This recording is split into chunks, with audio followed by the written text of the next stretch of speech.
अब आगे शालीमार क्लब। अधीरा उन्नति को लेकर क्लब आई हुई थी। जब अधीरा के कुछ फ्रेंड्स वहां आ गए और अधीरा को देखते हुए बोले, इतना वक्त लगता है आने में, हम तुम्हें कब से ढूंढ रहे थे। जिस पर अधीरा उस लड़की को देखते हुए बोली, ओह मैं आ गया ना, और देखो मैं अपने साथ अपने भाभी को भी लाई हूँ। ये कहते हुए अधीरा ने उन्नति की तरफ इशारा किया, जिसे देखते हुए सभी ने उसे हेलो कहा, तो उन्नति ने भी उन्हें मुस्कुराकर जवाब दिया। जिसके बाद अधीरा का एक दोस्त उसे देखते हुए बोला, अधीरा हमें नहीं मिलवाएगी अपनी भाभी से। मैंने पकड़ कर रखा है क्या भाभी को, बोल दे तू भी हेलो। अधीरा ने सीधा सा जवाब दिया, जिसे सुनकर उस लड़के का मुंह बन गया। तो अधीरा उस लड़के के कंधे पर हाथ रखते हुए उन्नति से बोली, भाभी ये रौनक है, मेरा खास मित्र। जिसे सुनकर उन्नति रौनक से बोली, हेलो मेरा नाम उन्नति है। आई नो उन्नति प्रजापति, आपके ब्रो मेरे भैया के दोस्त है, मैंने आपको उनके काफ़ी सारे फंक्शन में देखा था, रौनक ने जवाब दिया। जिस पर उन्नति थोड़ी ऑकवर्ड हो गई। तो रौनक फिर से बोला, लेकिन एक हफ्ते पहले तो न्यूज़ आई थी, आपका मेजर कार एक्सीडेंट हुआ था, लेकिन आप तो बिल्कुल ठीक हो। रौनक की बात सुन अधीरा उसके पीठ पर भूंसा मारते हुए बोली, अरे तुझे क्या लेना देना, और न्यूज़ में तो कुछ भी बताते हैं। उस दिन न्यूज़ में आ रहा था पति ने पत्नी के लिए आइसक्रीम नहीं लिया तो पत्नी ने चूहे की दवाई खाकर की आत्महत्या। अब क्या कोई बेवकूफ़ ऐसा करेगा। रौनक अधीरा के मारने पर अपने पीठ को सहलाते हुए बोला, डायन। जिसे सुन अधीरा रौनक को मारने के लिए आगे बढ़ी तो उसकी दोस्त काया उसे पकड़ते हुए बोली, अब बस कर, तेरी हरकतें लड़कियों की कम लड़कों के ज़्यादा लगते हैं। अधीरा काया की बात सुन रौनक को घूरते हुए बोली, देख मेरी भाभी से सिर की तरह और सवाल पूछा न तो तेरी मुझ काट दूंगा मैं। अधीरा के धमकी पर रौनक उसे घूरते हुए दूसरी तरफ चला गया और चुपके से उन्नति की तस्वीर खींच किसी को भेज दी। अधीरा जाते हुए रौनक को घूरने के बाद काया से बोली, पार्टी के लिए आए हैं ना, तो चलो यहाँ सत्संग क्यों करने चाहते हो तुम लोग। अधीरा की बात पर सबने अपना सर हिला दिया और बार काउंटर पर चले आए। अधीरा अपने अपने दोस्तों के साथ एंजॉय कर रही थी और उन्नति उसे देख रही थी। जब रौनक उन्नति के पास आकर उसके कान में धीरे से बोला, वेल शादी कर लिया आपने, वो भी मुंबई के जाने माने बिजनेस से, तो क्या आरव भैया को इस बारे में पता है, क्योंकि उन्हें तो लगता है सारी प्रॉपर्टी मरते मरते तुम आप खा गई। रौनक की बात सुन उन्नति से घूरते हुए बोली, क्या बकवास कर रहे हो तुम। रौनक उन्नति की बात सुन एक घिनौनी मुस्कान लिए अधीरा की तरफ इशारा करते हुए बोला, बहुत अच्छी लगती है मुझे, लेकिन साली अपने भैया के दम में भाव ही नहीं देती, इसलिए तुम मदद करो। रौनक की बात सुन उन्नति एक नज़र अधीरा की तरफ देखने के बाद अपने सैंडल रौनक को दिखाते हुए बोली, ये दिख रहा है, गाल पर इतनी कसकर मारूंगी कि किसी को पसंद को क्या, कोई लड़की तेरे मुंह पर थूकेगी भी नहीं। उन्नति की बात सुन रौनक गुस्से से उसे देखते हुए बोला, बहुत भारी पड़ सकता है तुम्हारे लिए ये धमकी।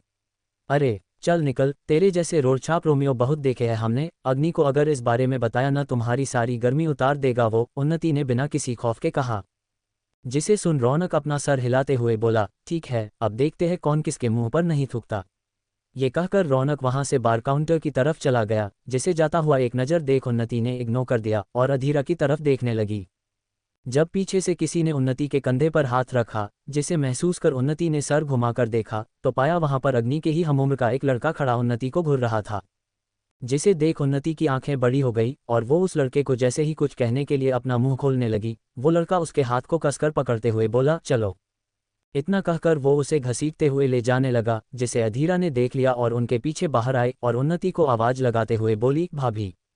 ये कहते हुए अधीरा उनकी तरफ बढ़ी तो रौनक वहां आकर बोला, वो उसका भाई है आरव प्रजापति।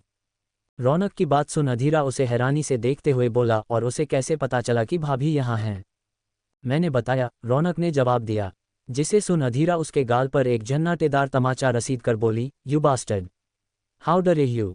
अधीरा के थप्पड़ मारने पर रौनक उसके मुंह पर हाथ रखते हुए उसे पीछे की तरफ धकेलते हुए बोला, चल बताता हूं तुझे। ये कहते हुए रौनक ने सीटी बजाई तो वहां पर एक गाड़ी आकर रुकी, जिसके अंदर रौनक ने अधीरा को धकेला और वो भी चढ़ गया। फिर उनकी गाड़ी वहां से चली गई। होटल ताज प्राइवेट लॉन्च। अग्नि नकुल के साथ आया हुआ था। जब वो अग्नि की तरफ देखते हुए धीरे से बोला, बॉस, वो मैडम ने कई बार कॉल किया है लेकिन हमने नहीं उठाया, मुझे लगता है एक बार कॉल करके बात कर लेनी चाहिए। नकुल की बात सुन अग्नि अपना सर हिलाते हुए अमृता को कॉल कर दिया तो दूसरी तरफ से अमृता कॉल अटेंड करते हुए बोली, अभी क्यों कॉल किया है। अमृता की आवाज़ में एक नाराजगी को महसूस कर अग्नि गहरी सांस भरते हुए बोला, ओक, मेरी गलती है माँ, तो आपने कॉल किया था बट मैं नहीं आया तो आप समझ गई होंगी कि मैं उसे अपने साथ नहीं लाना चाहता था। अग्नि की बात सुन अमृता चिल होकर बोली, तुम नहीं आए तो मत आओ ना, मैंने उन्नति को घूमने बाहर भेज दिया अधीरा के साथ। ये सुनकर अग्नि हैरान होते हुए बोला, व्हाट, जिस पर अमृता थोड़ी कानफुज होते हुए बोली, क्या हुआ, तुम इतना हैरान क्यों हो रहे हो। अमृता की बात को इग्नोर कर अग्नि बोला, वो दोनों कहाँ गए हैं। जिसके जवाब में अमृता अपना सर नहीं में हिलाते हुए बोली, मुझे नहीं पता, वो लोग कहीं पार्टी करने वाली बात कर रहे थे, लेकिन हुआ क्या है। अमृता की बात सुन अग्नि गहरी सांस भरते हुए बोला, ओक, मैं सब कुछ देख लूंगा, आप डिनर कर लेना, अभी रख रहा हूँ। इतना कहकर अग्नि ने कॉल कट कर दिया और सीधा अरण्य को कॉल किया, जिस पर कुछ रिंग के बाद अरण्य कॉल अटेंड करते हुए बोला, जब बोला तब तो लेकर नहीं गए, अब देखो बोर हुए तो तुम्हें मेरी याद आई ना। अग्नि अरण्य की बात को इग्नोर करते हुए बोली, अरण्य तुझे पता है अधीरा कौन से क्लब जाती है, क्योंकि मैंने सुना था तुम दोनों अक्सर बाहर जाते थे। अग्नि के सवाल पर अरण्य अपना सर हिलाते हुए बोला, हाँ, लेकिन तेरी बहन बहुत अनोइंग है, इसलिए मैं उसके साथ कहीं नहीं जाता, और हम शालीमार क्लब जाते थे, लेकिन हुआ क्या है। जिस पर अग्नि कॉल रखते हुए बोला, कुछ नहीं बाय। जिसे सुन अरण्य जल्दी से बोला, अरे, मेरे पास क्लब का विप पास है, कोई भी काम चुटकी में करवा सकता हूँ, बात क्या ही ये तो बता। अरण्य की बात पर अग्नि कुछ पल चुप रहकर बोला, बात कुछ नहीं है, बस मैंने शादी कर ली है और मेरी बहन एक मुसीबत के साथ घूम रही है, इसलिए मैं थोड़ा परेशान हूँ। अग्नि की बात सुन अरण्य थोड़ा कन्फ्यूज होते हुए बोला, तू अपनी वाइफ को मुसीबत कह रहा है या तुझे अपनी बहन की फिक्र है। अग्नि अरण्य के सवाल पर अपने दांत पीसते हुए बोला, चल क्लब चलते हैं, मैं वहां पहुंच रहा हूं, तू भी आ जा। इतना कहकर अग्नि ने कॉल कट कर दिया और नकुल की तरफ देखते हुए बोला, मैं मिस्टर एल्फ को गुड बाय कहकर आता हूं, फिर यहां से निकालते हैं और तुम मेरे बॉडीगार्ड को शालीमार क्लब भेजो राइट नाउ। ये कहकर अग्नि मिस्टर एल्फ की तरफ चला गया, जिसे जाता हुआ देख नकुल बॉडीगार्ड को कॉल कर उसे क्लब जाने को कह दिया। प्रजापति मैंशन। उन्नति चुपचाप सोफे पर बैठी हुई थी और उसके पिता उत्तम प्रजापति उसे घूरे जा रहे थे, फिर उसके सामने आकर बिना किसी हेजिटेट के उसके गाल पर एक तमाचा जड़ दिए, जिसके साथ ही उन्नति का चेहरा एक तरफ झुक गया और उन्नति ने अपने गाल पर हाथ रख लिया। जब उन्नति की मां उर्मिला प्रजापति ने ये देखा उसका मुंह बन गया। ऐसा नहीं था कहीं वो सौतेली थी, लेकिन वो आरव से ज्यादा प्यार करती थी और उत्तम ने पहली बार उन्नति पर हाथ उठाया था, वरना वो उनकी लाडली बेटी थी। उन्नति को थप्पड़ मारने के बाद उत्तम गुस्से से उसे घूरते हुए बोले, तुम कहाँ थी, मैंने तुम्हें कॉल किया था उस साल, लेकिन तुम आ रही हो कहकर गायब हो गई। उत्तम की बात सुन उन्नति आंखों में नमी लिए उन्हें देखते हुए बोली, आपने मेरी बात सुनी नहीं बल्कि सीधा मुझे थप्पड़ मारा, जिससे पता चलता है कि मैं सिर्फ इस घर के लिए एटीएम कार्ड हूँ। उन्नति की बात सुन उत्तम गुस्से से बोले, क्या कहा तुमने, तुम कहना चाहती हो हम तुमसे प्यार नहीं करते। जब हमें उस एक्सीडेंट की खबर मिली, तुम्हें पता है हमारी क्या हालत थी, और अब हम तुम पर गुस्सा भी नहीं कर सकते कि तुम जिंदा हो, इसी शहर में हो, लेकिन तुमने एक बार ना हमें कॉल किया, ना बताया कि तुम किस हालत में थी, और यहाँ पर नखरे कर रही हो। उन्नति उत्तम की बात सुनकर बोली, मेरी किडनैपिंग हुई थी डैड, उस अग्नि सिंह राठौर ने मुझे कैद करके रखा था और आप मुझे संभालने के बजाय मुझ पर गुस्सा कर रहे हो।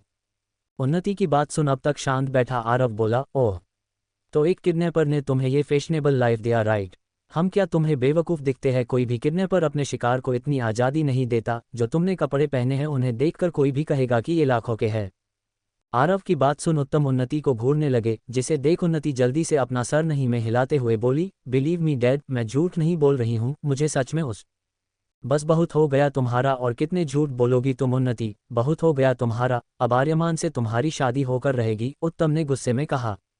जिसे सुनकर उन्नति घबरा गई और जल्दी से बोली, नो डैड प्लीज मुझ पर यकीन कीजिए, मैं झूठ नहीं बोल रही। जिसे इग्नोर कर उत्तम वहां पर खड़ी नैनी से बोले, इसे लेकर जाओ यहाँ से, और ख्याल रहे जब तक हम नहीं कहे ये कमरे से बाहर नहीं जानी चाहिए।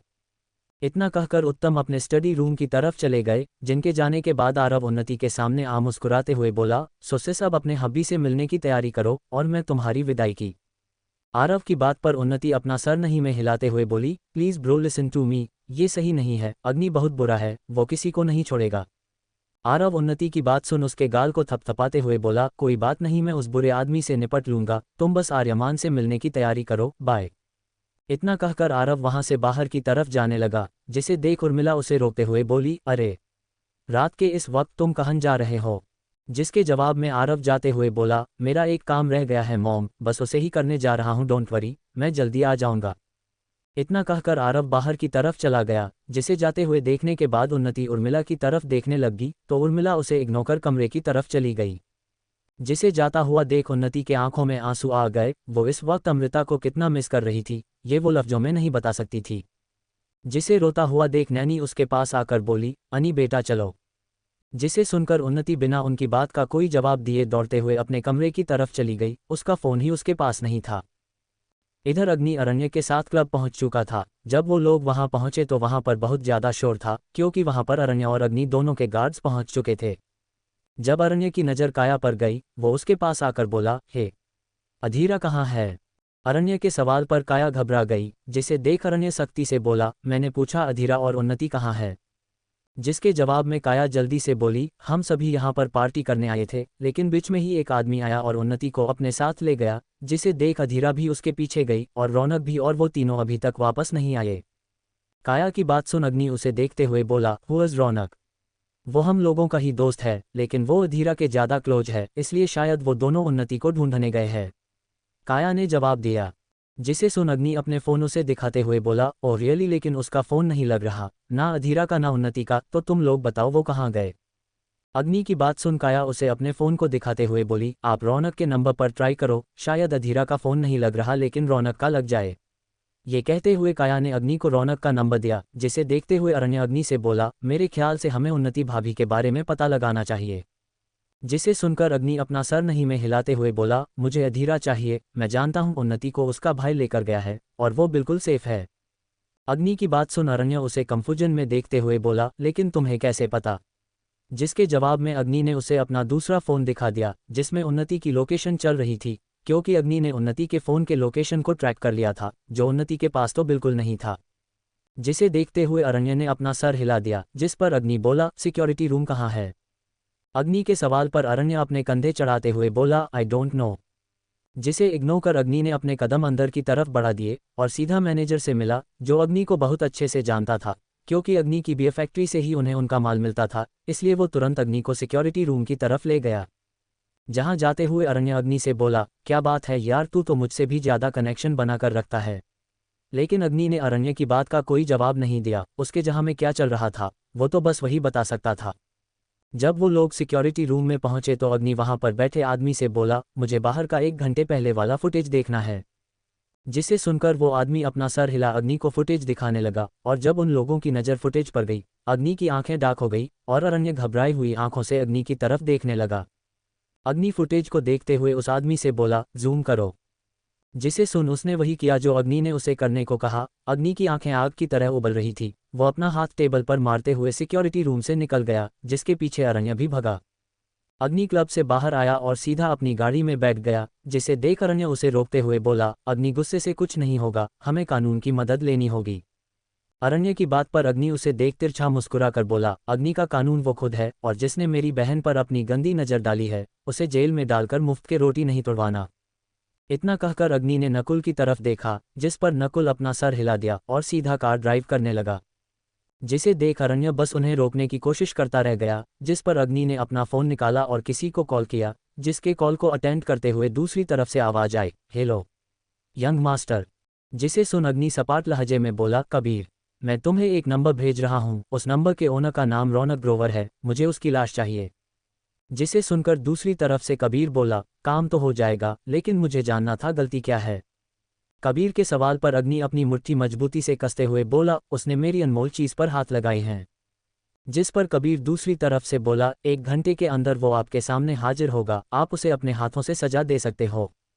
इतना कहकर कबीर ने कॉल कट कर दिया और अग्नि नकुल की तरफ देखते हुए बोला, मुझे अधीरा चाहिए नकुल। अग्नि की बात सुन नकुल थोड़ा सा घबराते हुए बोला, वो मिल जाएंगी बॉस, डोंट वरी। इसी तरह रात गहरी होने लगी। अग्नि के लोग हर जगह फैले हुए थे, यहाँ तक कि अरण्य ने अपनी तरफ से पुलिस को भी कार्यवाही में लगा दिया था। जब पूरी रात इसी तरह बीत गई और सुबह के 10 बजे अग्नि ब्रिज के ऊपर अपनी गाड़ी रोके खड़ा स्मोक कर रहा था, जब उसका फ़ोन बजने लगा उसने अपनी फ़ोन की तरफ देखा, लेकिन कॉल अटेंड नहीं किया। कुछ देर घंटी बजती रही और कॉल कट हुआ तो नाम शो हो रहा था, माँ। जब एक बार फिर अग्नि के फ़ोन की रिंग बजी, उसने देखा कबीर नाम शो हो रहा था। जिसे देख अग्नि तुरंत कॉल अटेंड करते हुए फ़ोन कान में लगाकर बोला, पता चला। जिस पर दूसरी तरफ से अरण्य बोला, वो सारे लोग पुलिस कस्टडी में है और तुम हॉस्पिटल आ जाओ। अरण्य की बात सुनकर अग्नि की मुट्ठी कस गई और वो बिना कुछ बोले कॉल कट कर सीधा हॉस्पिटल के लिए निकल गया। सुबह का वक्त, कोलकाता। विख्यात का फार्म हाउस। विख्यात की नींद नीचे से आ रहे आवाज़ के कारण खुली। वो बिस्तर से उठा और सीधा वॉशरूम के अंदर चला गया। कुछ देर बाद वो नहा धोकर फ्रेश होकर वॉशरूम से बाहर आया और शॉर्ट्स पहनते हुए वॉच की तरफ देखा, जिसमें सुबह के 5 बजे बज रहे थे। जिसे देखते हुए विख्यात सीधा नीचे की तरफ चला आया तो पाया नीचे हर तरफ अंधेरा था, लेकिन किचन में लाइट जल रही थी, जिस कारण विख्यात अंदर आया तो देखा निष्ठा वहां पर खड़ी हुई थी। जिसे देख विख्यात पीछे से बोला, क्या चोरी कर रही हो? विख्यात की आवाज़ सुन निष्ठा एकदम से घबराकर पीछे मोड़ते हुए बोली, नहीं सर। निष्ठा की बात पर विख्यात अपनी आईब्रो चढ़ाते हुए बोला, इस टाइम पर यहाँ क्या कर रही हो? जिस पर निष्ठा जल्दी से बोली, मुझे भूख लगी थी सर, बस इसलिए। तुम चोरी करने चली आई? विख्यात ने निष्ठा की बात को बीच में काटकर कहा। तारांकन, क्या होने वाला है आगे इस कहानी में? क्या हुआ अधीरा के साथ और क्या करेगा अग्नि रौनक और उसके दोस्तों के साथ, और क्या हो जाएगा उन्नति की शादी किसी और से? कैसे विख्यात और निष्ठा के बीच इस भेदभाव को तोड़ा जाएगा? जानने के लिए बने रहिए मेरे साथ, कमेंट करके बताना मत भूलना आज का चैप्टर कैसा लगा। सुबह का वक्त, विख्यात का फार्म हाउस। विख्यात की बात सुन निष्ठा जल्दी से अपना सर नहीं में हिलाते हुए बोली, नहीं सर, मैं कोई चोरी करने नहीं आई थी, बल्कि मुझे भूख लगी थी, मैं बस इसलिए खाना खा रही थी। जिसे सुन विख्यात अपनी आईब्रो चढ़ाते हुए बोला, अच्छा तो तुमने रात में डिनर नहीं किया था? नहीं, मैंने डिनर किया था, लेकिन मुझे भूख लग गई इसलिए मैं आई, निष्ठा ने सफाई दी। विख्यात निष्ठा की बात पर टाइम की तरफ देखते हुए बोला, तुम्हें बनाना आता है? जिस पर निष्ठा विख्यात को देखने लगी तो विख्यात अपनी आंखें चढ़ाते हुए बोला, क्या घूर क्या रही हो? पूछा, क्या तुम्हें कुछ बनाना आता है? जी हाँ, आप क्या खाना चाहते हैं? निष्ठा ने पूछा। जिसके जवाब में विख्यात कुछ पल सोचने के बाद बोला, मेरी डाइट के अकॉर्डिंग अब तुम सोच लो कि तुम क्या बना सकती हो, और हाँ, मुझे चिपचिपे गंदे हाथ नहीं पसंद। विख्यात की बात पर निष्ठा ने अपना सिर हिला दिया तो विख्यात उसे एक नज़र देखने के बाद वहां से निकाल गार्डन की तरफ चला गया। कुछ देर बाद निष्ठा अपने हाथों में खाने का ट्रे पकड़े इधर उधर देखने लगी, जब गार्डन से आवाज आई, मैं यहाँ हूँ। जिसे सुनकर निष्ठा चुपचाप गार्डन में चली आई तो विख्यात फूलों के साइड रखे चेयर्स पर बैठा हुआ था, जहां पर आकर निष्ठा ट्रे कॉफी टेबल पर रखते हुए विख्यात से बोली, आपके लिए प्रोटीन और विटामिन से भरा हुआ नाश्ता। निष्ठा की बात सुन विख्यात ने पूरी टेबल पर सरसरी नजर डाली और निष्ठा की तरफ देखते हुए बोला, और तुम? जिस पर निष्ठा अपना सर नहीं में हिलाते हुए बोली, अब मुझे भूख नहीं लगी है। निष्ठा की बात सुन विख्यात उसकी तरफ एक नज़र देखने के बाद एक फ्राइड एग उठाकर निष्ठा की तरफ बढ़ाते हुए बोला, वैसे तो मैं अपनी चीज़ किसी के साथ शेयर नहीं करता, लेकिन तुम भूखी थी इसलिए। जिसे सुनकर निष्ठा हल्का सा मुस्कुराते हुए उसके हाथ से एग लेकर खड़ी खाने लगी तो विख्यात उसे कुर्सी की तरफ इशारा करते हुए बोला, बैठकर खाना चाहिए। विख्यात की बात पर निष्ठा सिर हिला उसके सामने वाली चेयर पर बैठ गई तो विख्यात चुपचाप खाने लगा और निष्ठा धीरे धीरे अंडे को खाते हुए विख्यात को देखने लगी। विख्यात निष्ठा की नज़र को खुद पर महसूस करते हुए बोला, मुझे खुद को ज़्यादा घूरने वाले लोग नहीं पसंद, मैं इरिटेट हो जाता हूँ। विख्यात की बात पर निष्ठा ने जल्दी से अपनी नज़रें दूसरी तरफ कर ली तो विख्यात अपनी नज़रें उठाकर निष्ठा की साइड पोस्चर को देखते हुए बोला, तुम साइड पोस्चर से ज़्यादा सेक्सी लगती हो। विख्यात की अचानक बात को सुन निष्ठा चौंक कर उसकी तरफ देखने लगी और बोली, जी। जिस पर विख्यात अपना सिर हिलाते हुए बोला, नथिंग। इतना कहकर वो फिर से अपना नाश्ता करने लगा। धूप निकल रही थी, जिस कारण वहां पर उजाला हो रहा था और वो जगह बेहद खूबसूरत लग रही थी। निष्ठा सारी जगह को देखते हुए एक गहरी सांस भरने लगी तो विख्यात बीच में बोला, स्टॉप डूइंग दिस। जिसे सुन निष्ठा चुपचाप खड़ी होकर पुल को देखते हुए घूमने लगी तो विख्यात उससे बोला, तुम चाहो तो स्विमिंग कर सकती हो, लेकिन तब जब यहाँ कोई ना हो और तब जब मैं कहूँ। विख्यात की बात पर निष्ठा सर घुमाकर उसकी तरफ देखते हुए बोली, लेकिन मुझे स्विमिंग करना नहीं आता सर। निष्ठा की बात पर विख्यात अपना सिर हिला दिया और कुर्सी से खड़ा होते हुए बोला, टेबल साफ करो। जिसे सुन निष्ठा जल्दी से टेबल के पास आई तो देखा सारे प्लेट खाली हो चुके थे। जिसे देख निष्ठा हैरानी से विख्यात को देखते हुए मन में बोली, पेट है या खाने की कोठी? विख्यात निष्ठा की नज़र को खुद पर महसूस कर आईब्रो चढ़ाकर उसे देखने लगा तो निष्ठा चुपचाप सारे नाश्ते का टेबल साफ कर अंदर की तरफ चली गई। जिसके जाने के बाद विख्यात डकार लेते हुए बोला, अच्छा था। Is it true sir, she cooked better than the chef? पीछे से जोसेफ ने पूछा। जिसकी आवाज़ सुन विख्यात एकदम से मुड़कर उसकी तरफ देखने लगा तो जोसेफ भी थोड़ा घबराकर 2 कदम पीछे हो गया। विख्यात जोसेफ की बात सुन उसे इग्नोर कर वहां से जाने लगा तो जोसेफ उसके पीछे आते हुए बोला, कल रात को मिस्टर धनराज ने मुझे फ़ोन किया था, आपके बारे में पूछ रहे थे कि आप ज़्यादा देर तक गुस्सा तो नहीं रहे। जोसेफ की बात पर विख्यात होठों पर तिरछी मुस्कान लेते हुए बोला, क्या बह है, नाटक करना कोई मिस्टर सुमित धनराज से सीखें।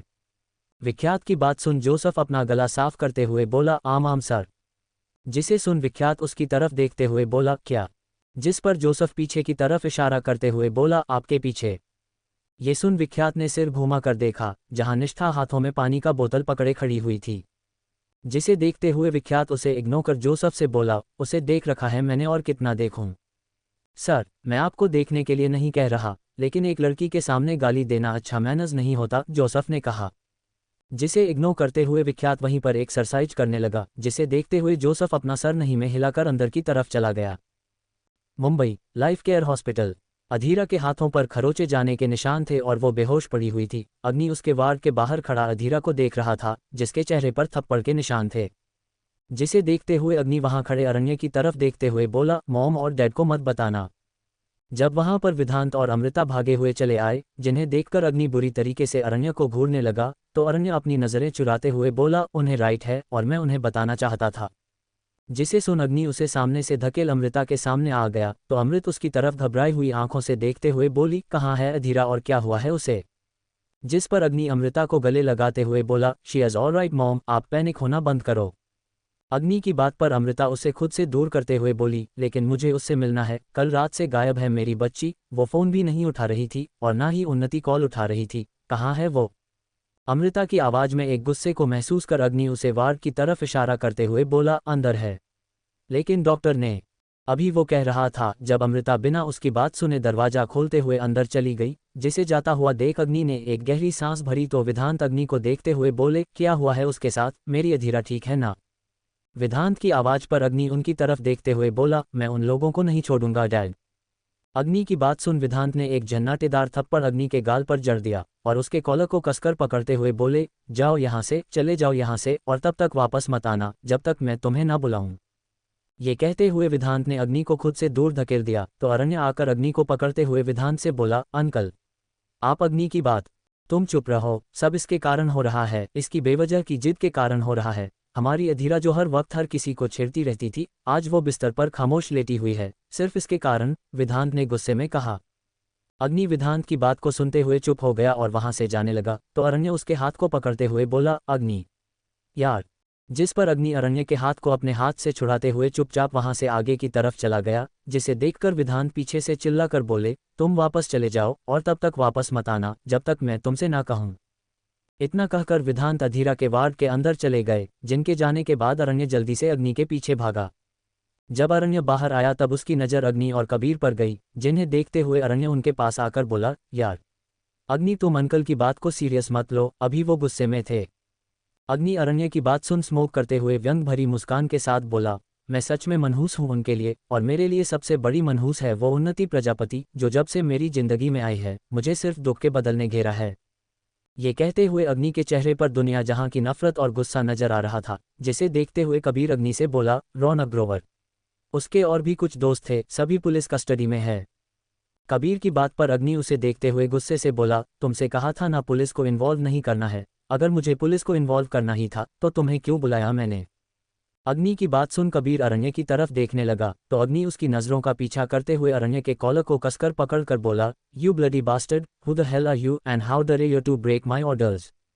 अरण्य अग्नि के गुस्से को देखते हुए डर कर बोला, आई एम सॉरी, मुझे लगा कि तुम्हारे पास दिमाग भी है सोचने के लिए, मैं क्या तुम्हें बेवकूफ़ नजर आता हूं, अग्नि ने गुस्से से कहा। जिस पर अरण्य अग्नि को खुद से दूर धकेलते हुए बोला, अगर आज पुलिस नहीं होती तो कबीर भी उन्हें नहीं ढूंढ पाता, इसलिए मुझ पर गुस्सा करना बंद करो। अरण्य की बात पर अग्नि उसे अपनी जलती आंखों से देखने के बाद कबीर की तरफ देखते हुए बोला, उन पर किए गए सारे इल्जाम वापस ले लो, छुड़वा दो उन्हें जेल से। कबीर अग्नि की बात सुन अपना सिर हिलाते हुए आगे की तरफ चला गया। जिसे जाता हुआ देख अरण्य अग्नि से बोला, अग्नि ऐसा मत करो। अग्नि अरण्य की बात को इग्नोर कर अपनी गाड़ी में जाकर बैठ गया। जब उनकी गाड़ी वहां से आगे की तरफ बढ़ गई और अरण्य बस उन्हें जाता हुआ देखता रह गया। प्रजापति मैंशन। उन्नति को तैयार किया जा रहा था और वो चुपचाप बैठी हुई थी जब आरव कुरकुरे खाते हुए वहां आ पहुंचा और उन्नति की तरफ देखते हुए उसके सोफे पर आराम से बैठते हुए बोला, not bad sis, you are absolutely beautiful. जिसे सुनकर उन्नति उसकी तरफ देखते हुए बोली, लेकिन आप बड़े बदसूरत और दोगले हो। उन्नति की बात पर आरव मुस्कुराते हुए बोला, थैंक्स फॉर योर कॉम्प्लीमेंट, तुमने हर बार की तरह अच्छी कोशिश की, लेकिन इसका कोई फायदा नहीं है क्योंकि आर्यमन की फैमिली आ चुकी है। उन्नति आरव की बात सुन ब्यूटिशियन को खुद से दूर कर कुर्सी से खड़ी हो उसके सामने आते हुए बोली, ब्रो मेरी शादी ऑलरेडी हो चुकी है, प्लीज ट्राई टू अंडरस्टैंड, अग्नि is a very dangerous person, वो किसी को नहीं छोड़ेगा। आरव उन्नति की बात सुनकर उसे एक नज़र देखने के बाद फिर से कुरकुरे खाते हुए बोला, क्या सच में तुम्हारा अग्नि तुम्हारे लिए इतना पजेसिव है तो अभी तक आया क्यों नहीं तुम्हें लेने। अगर वो तुम्हें इतना ही प्यार करता है तो अभी तक उसने अपने दर्शन क्यों नहीं दिए, जबकि सुबह के ऑलरेडी 11 बज चुके हैं। उन्नति आरव की बात पर अपनी मुट्ठी करते हुए गुस्से से बोली, आपको समझ नहीं आ रही है मेरी बात, मैंने कहा। लेकिन बीच में ही आरव उसके मुंह पर कुरकुरे का पैकेट फेंकते हुए उठकर खड़ा होकर बोला, मुझे नहीं समझ आ रही और मुझे समझना भी नहीं है, मैं तुम्हें लेने आया था, सो चलो नीचे। इतना कहकर आरव उन्नति के हाथ को पकड़ उसे खींचते हुए वहां से नीचे की तरफ ले आया। जब उन्नति नीचे आई तब उसकी नज़र एक हैंडसम से लड़के पर गई जो उसे ही देख रहा था। लेकिन उन्नति उससे नजरें फेरते हुए उत्तम जी की तरफ देखने लगी, जिसे देखकर उत्तम जी ने खिसियानी मुस्कान के साथ कहा, उन्नति देखो आर्यमन अपनी फैमिली के साथ आया है। उत्तम जी की बात सुन उन्नति चुपचाप आर्यमन के सामने वाले कुर्सी पर बैठ गई तो आर्यमन के फादर उन्नति को देखते हुए बोले, हेलो उन्नति, तुम्हें तो बचपन से देखा है मैंने, अब काफी सुंदर हो गई हो। उन्नति उनकी बात सुनकर बिना कोई जवाब दिए उत्तम जी को कुछ कहने लगी तो वो उसे आंखें दिखाते हुए चुप रहने का इशारा करने लगे। जब आर्यमन की मदर उन्नति की तरफ देखते हुए बोली, वैसे कुछ दिन पहले न्यूज़ में खबर आ रही थी कि तुम्हारा एक्सीडेंट हो गया है, लेकिन तुम तो बिल्कुल तंदुरुस्त लग रही हो। उन्नति उनकी बात सुनकर बोली, मैं कुछ दिनों के लिए अपने पसंदीदा घर में थी, अपने पसंदीदा लोगों के साथ, वहाँ इतना प्यार मिला मुझे कि मैं हल्की सी मोटी हो गई। उन्नति की बात सुनकर प्रजापति फैमिली उसे घूरने लगी तो उन्नति उन लोगों को इग्नोर करते हुए कुर्सी से उठकर खड़ी होते हुए बोली, मैं ये शादी नहीं करना चाहती, मुझे फोर्स किया जा रहा है। उन्नति की बात पर आर्यमन उसे देखते हुए बोला, उन्नति, जिसकी बात को बीच में कट उन्नति उसे देखते हुए बोली, आर्य, मैंने हमेशा से तुम्हें अपना बड़ा भाई समझा, लेकिन मैं तुम्हें कभी उसे नज़र से नहीं देखा और तुम मुझसे शादी करना चाहते हो, मुझे सोचकर ही गंदा लग रहा है। उन्नति की बात पर आर्यमन हल्का सा मुस्कुराते हुए बोला, बट आई लाइक यू, अभी से नहीं बचपन से तुम्हें पसंद करता हूं मैं। उन्नति आर्यमन की बात पर गुस्से भरी आंखों से उसकी तरफ देखने लगी जब वहां पर ढेर सारे ब्लैक बॉडीगार्ड्स कॉस्ट्यूम में लोग आकर लिविंग हॉल में फैल गए, जिन्हें देखते हुए सभी लोग सोफे से उठकर खड़े हो गए और उन्नति उन बॉडीगार्ड के यूनिफॉर्म में लगे लोगों को देखते हुए वो उन्हें पहचान गई कि वो लोग राठौर फैमिली के बॉडीगार्ड थे। उन बॉडीगार्ड्स को देखते हुए उन्नति के चेहरे पर मुस्कान आ गई। जब सिगरेट पीते हुए अग्नि नकुल के साथ अंदर आया, उसके साथ में अरण्य भी था।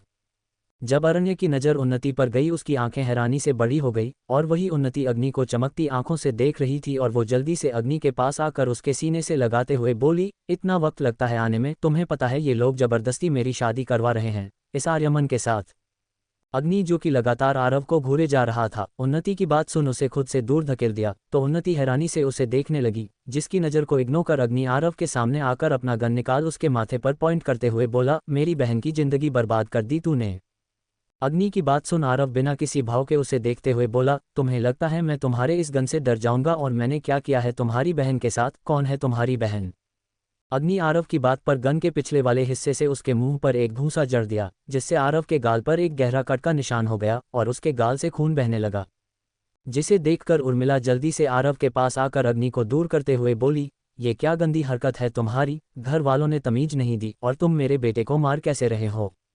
अग्नि उर्मिला की बात सुन अपनी लाल आंखों से उसे देखते हुए उसे आरव के सामने से झटक कर बोला, I don't care who the hell are you. Agni की हरकत पर आरव उसे मारने के लिए आगे बढ़ा तो अरण्य उसे पर गन पॉइंट करते हुए बोला, एक कदम और तुम्हारी खोपड़ी तुम्हारे धड़ से अलग। जिसे सुनकर आरव के कदम रुक गए और वो गुस्से भरी आंखों से अग्नि को देखने लगा, जिसे देखते हुए अग्नि जोर से बोला, कबीर, उसे अंदर लेकर आओ। अग्नि की आवाज़ सुनकर कबीर अपने साथ रौनक को लेकर अंदर आया। उसकी हालत बहुत खराब थी, उसके शरीर के जगह जगह से खून निकल रहा था और उसका चेहरा मार के कारण बुरी तरीके से जख्मी हो चुका था। रौनक को देखकर आरव के चेहरे के एक्सप्रेशंस बदल गए, जिन्हें देख अग्नि होठों पर तिरछी मुस्कान लेते हुए बोला, लगता है बिछड़ा यार मिल गया है ना। जिसे सुनकर आर्यमन अग्नि को साइड करते हुए कबीर के पास आकर बोला, छोड़ो मेरे भाई को। कबीर आर्यमन की बात सुन अपनी बंदूक रौनक के गले पर रखते हुए बोला, दूर रहो यहाँ से। जिसे एक नज़र देख अग्नि आरव पर गन पॉइंट करते हुए बोला, तुम्हारा राम नाम सत्य करके रहूंगा। अग्नि की हरकत पर उत्तम जी उसके पास आकर उसे आरव से दूर करते हुए बोले, मेरे ही घर में आकर तुम। शट अप मिस्टर प्रजापति, वरना रहने के लिए आपके सर के ऊपर छत भी नहीं रहेगी। अग्नि ने उत्तम जी की बात को बीच में काट कर कहा। जिसे सुनकर उत्तम जी गुस्से से बोले, तुम। लेकिन अग्नि उन्हें साइड कर आरव पर गोली चलाने लगा तो उन्नति जल्दी से उसके पास आ उसके हाथ को पकड़ते हुए बोली, अग्नि, ये क्या कर रहे हो तुम? जिसे अग्नि खुद से दूर धकेलते हुए बोला, डोंट टच मी। उन्नति अग्नि की बात पर उसके पास आते हुए बोली, ये तुम क्या कर रहे हो? तुम्हें कोई गलतफहमी हुई है, मेरे ब्रो ऐसा नहीं कर सकते। उन्नति की बात पर अग्नि आरव के पास आकर अपने हाथ में पकड़े लाइटर का एक बटन प्रेस करता है तो वो लाइटर के बैक साइड में एक छोटी सी नाइफ निकल आती है। जिससे वो आरव के शर्ट को पकड़कर पूरी तरीके से फाड़ देता है। तो आरव के पीठ पर खरोच के निशान थे और उसके गले पर भी काफ़ी सारे खरोच के निशान थे, जिसे देखते हुए सभी हैरान रह गए और उन्नति की आंखों में आंसू भर आए और वो आरव के पास जाकर उसके कंधे को कसकर पकड़ते हुए बोली, आप ऐसा कैसे कर सकते हो भाई। आरव उन्नति की बात पर उसके हाथ को अपने कंधे से हटाते हुए बोला, ज़्यादा ड्रामा करने की ज़रूरत नहीं है और मैंने उस लड़की के साथ कुछ नहीं किया है। वो बात अलग है कि मैंने इन लोगों को करने से रोका भी नहीं है। और ये जो खरोच के निशान है ये उस चीज़ के नहीं है। मैं कल अपनी गर्लफ्रेंड के साथ था। तुम्हें यकीन ना हो तो मैं तुम्हें होटल के बुकिंग डिटेल्स भी दिखा सकता हूँ कि कितने देर से लेकर कितनी देर तक मैं वहाँ पर था। ये कहते हुए आरव ने घूरकर रौनक की तरफ देखा और उसके पास आकर उसके कॉलर को पकड़ते हुए बोला, कि मैं वहां गया ही नहीं था और तेरी हिम्मत कैसे हुई मुझे इन सब में घसीटने की। रौनक आरव की बात सुन डरते हुए आर्यमन की तरफ देखकर बोला, ब्रो। जिसके साथ ही गन शॉट की आवाज़ आए और रौनक की लाश वहीं पर गिर गई। सब लोगों ने उसे तरफ देखा तो अग्नि के गन से धुआं निकल रहा था और उसी ने रौनक को गोली मारी थी। तारांकन, क्या होने वाला है आगे इस कहानी में? निष्ठा और विख्यात के रिलेशन के बीच की दूरी क्या रंग लाएगी? और अधीरा के साथ जो कुछ भी हुआ, क्या इसके बाद अग्नि और उन्नति के रास्ते अलग हो जाएंगे? क्या अग्नि उन्नति के भाई को मार डालेगा? जानने के लिए बने रहिए मेरे साथ। कमेंट करके बताना मत भूलना आज का चैप्टर कैसा लगा। लाइक, कमेंट, रिव्यू और शेयर करना मत भूलना, फिर मैं डेली चैप्टर दूंगी। अब आगे। दोपहर का वक्त, मुंबई। प्रजापति मैंशन। अग्नि के गोली मारते ही वहां खड़े सभी लोग स्तब्ध रह गए। उन्नति फटी आंखों से अग्नि को देखने लगी। जब उन्हें किसी चीज के गिरने की आवाज सुनाई दी, जिसे सुन उन्नति ने उस तरफ देखा जहां रौनक का मां बेहोश हो गई। ये देख उन्नति जल्दी से सर्वेंट से बोली, आंटी को संभालो और कमरे में ले जाओ। जिसे सुनकर दो सर्वेंट वहां आए और उन्हें संभालते हुए लेकर चली गई। जब आर्यमन अपने भाई की लाश देख गुस्से और नफरत से भर गया और अग्नि के कॉलर को पकड़ने के लिए आगे बढ़ा तो अग्नि उस पर अपनी गन तानते हुए बोला, इसके बगल में तुझे भी सुला दूं। अग्नि की बात सुन आर्यमन गुस्से से चिल्लाया, मैं तुझे जिंदा नहीं छोड़ूंगा। जिसके साथ ही एक बार फिर गन शॉट की आवाज आई, जिसे सुन सभी घबरा गए। तो अग्नि ने आर्यमन के बगल में गोली चलाई थी, जिस कारण गोली सीधा दीवार पर लगी थी। उन्नति अग्नि की हरकत को देखते हुए उसके पास आते हुए बोली, अग्नि, भाड़ में जाओ तुम। अग्नि ने बीच में कहा। जिसे सुन उन्नति गुस्से से बोली, अधीरा के साथ जो भी हुआ उसका अफसोस मुझे भी है, लेकिन तुम्हारे इस तरह से लोगों को मारने पर सब कुछ ठीक नहीं हो जाएगा। उन्नति की बात सुन अग्नि उसके जबड़े को कसकर पकड़ते हुए बोला, तुम होती कौन हो मेरी बहन पर अफसोस जताने वाली, और तुमने अभी मौत देखा कहाँ है? अभी बाकी है। इतना कहकर अग्नि ने आरव के सीने पर गोली चला दी, जिसे देख उन्नति की आंखें बड़ी हो गई और वो अग्नि के हाथ को पकड़ते हुए बोली, अग्नि पागलपन मत करो, वो मेरे भैया है, ये तुम क्या कर रहे हो? जिस पर अग्नि उन्नति को खुद से दूर करते हुए बोला, हु आर यू, जो मैं तुम्हारे बात को सुनूं? उन्नति अग्नि की बात सुन फटी आंखों से उसे देखते हुए बोली, ये तुम क्या कह रहे हो? तुम ऐसा बिहेव क्यों कर रहे हो? अग्नि उन्नति की बात सुन उसे ऊपर से लेकर नीचे तक देखते हुए बोला, मैं तुम्हें छोड़ रहा हूं, तुम अपनी पूरी जिंदगी अग्नि सिंह राठौर की छोड़ी हुई औरत बनकर रहोगी, समझी?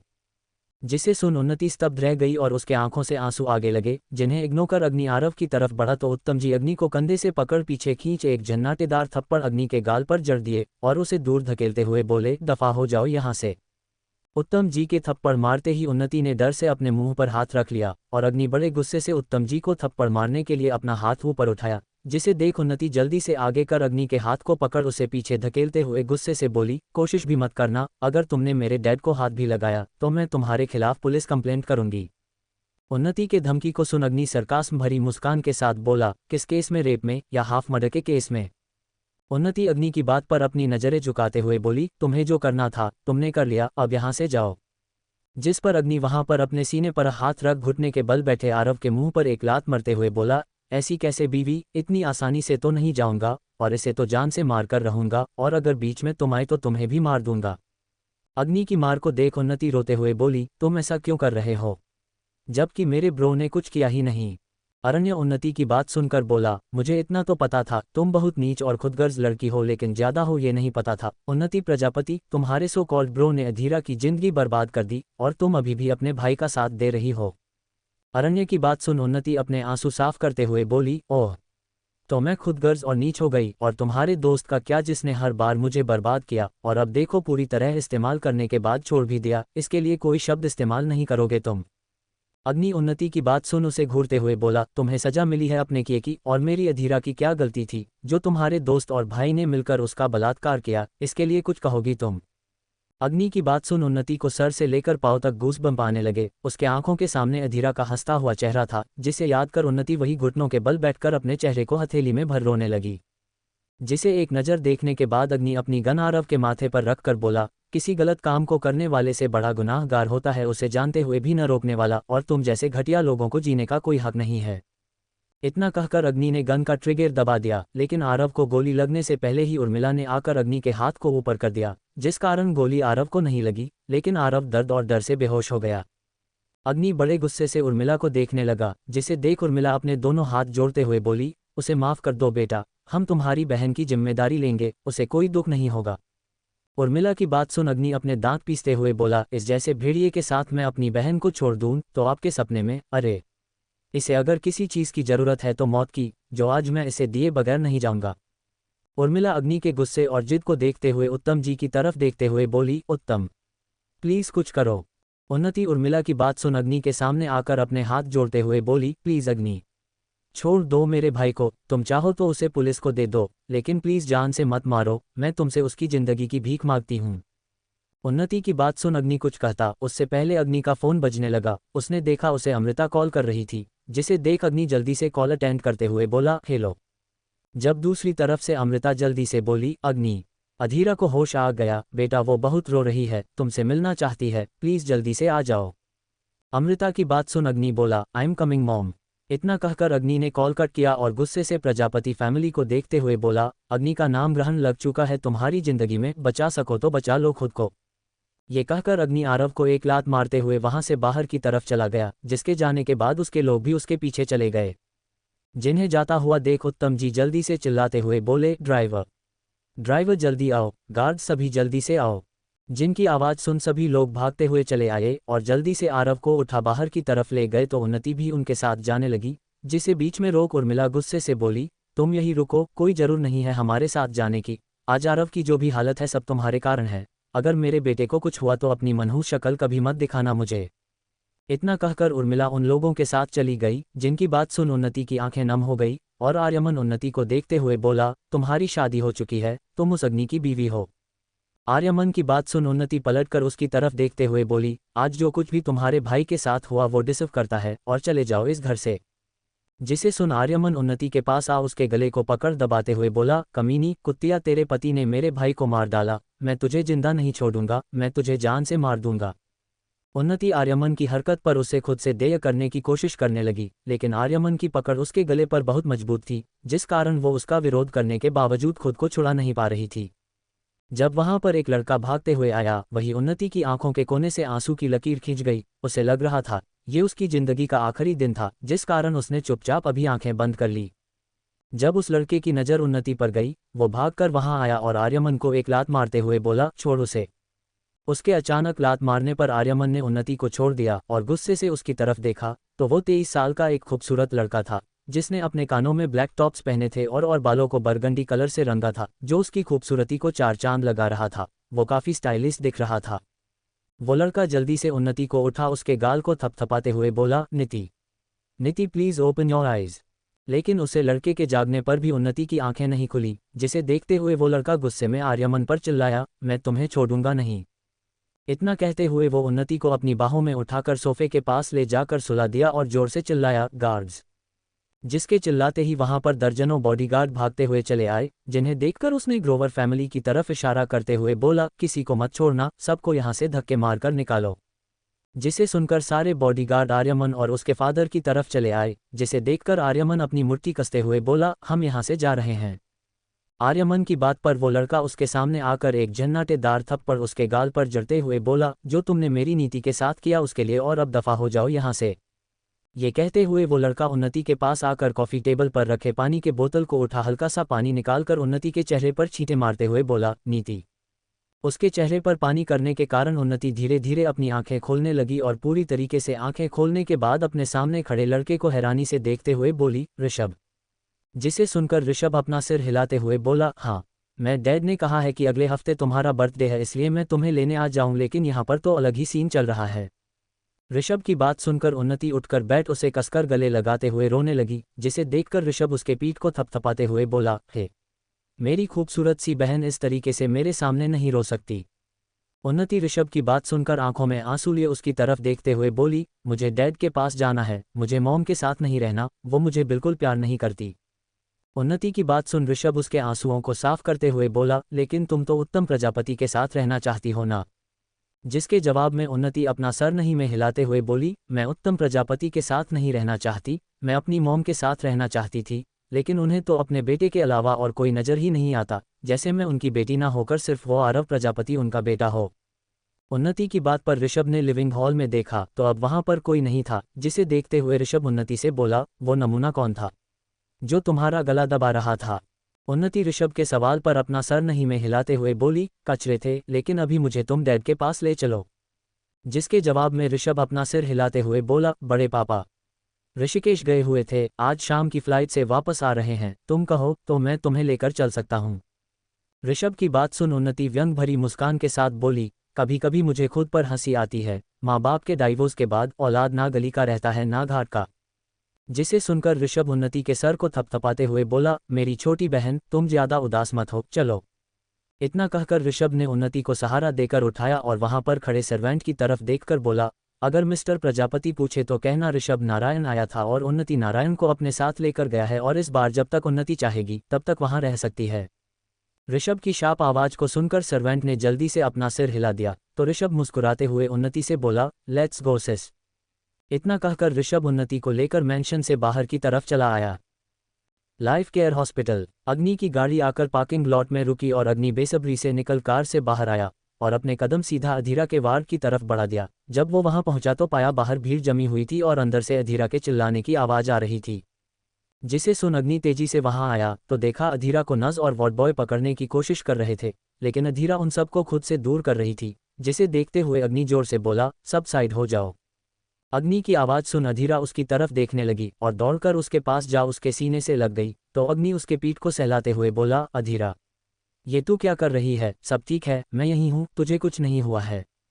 जिसे सुन अधीरा उसके कंधे को कसकर पकड़ते हुए बोली, वो बहुत बुरा है भाई, उसने मुझे मारा, आपको पता है उसने मेरे हाथ को कसकर पकड़ा, मुझे बहुत दर्द हो रहा था। ये कहते हुए अधीरा रोने लगी। जिसे देख अग्नि अधीरा को कंधे से पकड़ अपने सामने लाकर बोला, अब कोई तुझे कुछ नहीं कहेगा, तू रोना बंद कर, मेरी टेप रिकॉर्डर बेवजह नहीं रोती। अग्नि की बात सुन अधीरा उसे आंखों में आंसू लिए देखते हुए बोली, आप क्यों नहीं आए भाई, मैं डर गया था, मेरा सर दर्द कर रहा है, लग रहा है मैं मरने वाला हूँ, मेरा पूरा बॉडी दर्द कर रहा है, क्या मैं मॉम डैड के पास जाने वाला हूँ भाई। जिसे सुन अग्नि अधीरा को अपने सीने से लगा और उसे बिना कुछ कहे बस चुपचाप खड़ा रहा और नर्स की तरफ देख उसे अधीरा की तरफ इशारा कर दिया तो नर्स चुपचाप एक इंजेक्शन लेकर आ गई और अधीरा को इंजेक्ट कर दी।